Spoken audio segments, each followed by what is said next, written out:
tarehe 16 mwezi Juni mwaka huu wa 2026 katika kituo cha polisi maarufu kinaitwa Gogoni. Hiki kiko maeneo ya Kimara kule mwisho katika wilaya ya Ubungo jijini Dar es Salaam. Jeshi la polisi kwenye kituo kile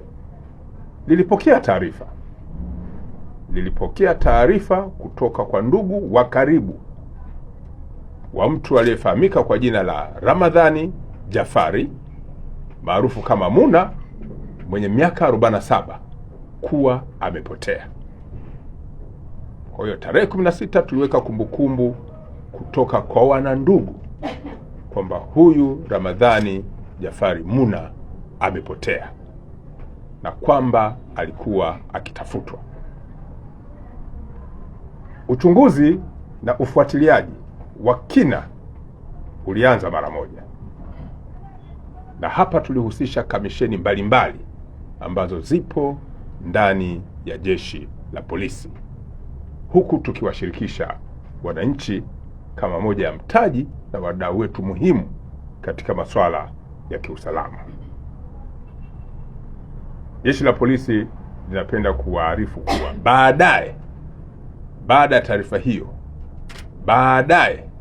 polisi iligundua mtu aliyedaiwa kuwa amepotea alikuwa ameuawa na kufukiwa ndani ya moja ya chumba kilichopo katika nyumba yake,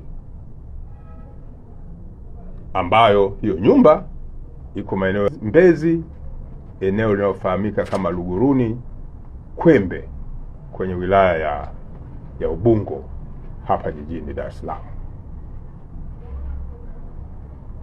Uchunguzi wa kina ulivyofanyika ulibaini mtu aliyefanya tukio hilo la mauaji ya kinyama na kumfukia mtu huyo aliyedaiwa awali kwamba amepotea alikuwa ni mtoto wa huyu mtu ambaye ni marehemu sasa hivi, ambaye aliripotiwa kwenye kituo cha polisi tarehe 16 mwezi Juni mwaka 2026 kuwa amepotea na haonekani. Upelelezi wa kina baadaye ulifanywa na kuwezesha kumkamata mtuhumiwa huyu ambaye alifahamika kwa jina la Juma Ramadhani maarufu kama Juli, mwenye umri wa miaka 21.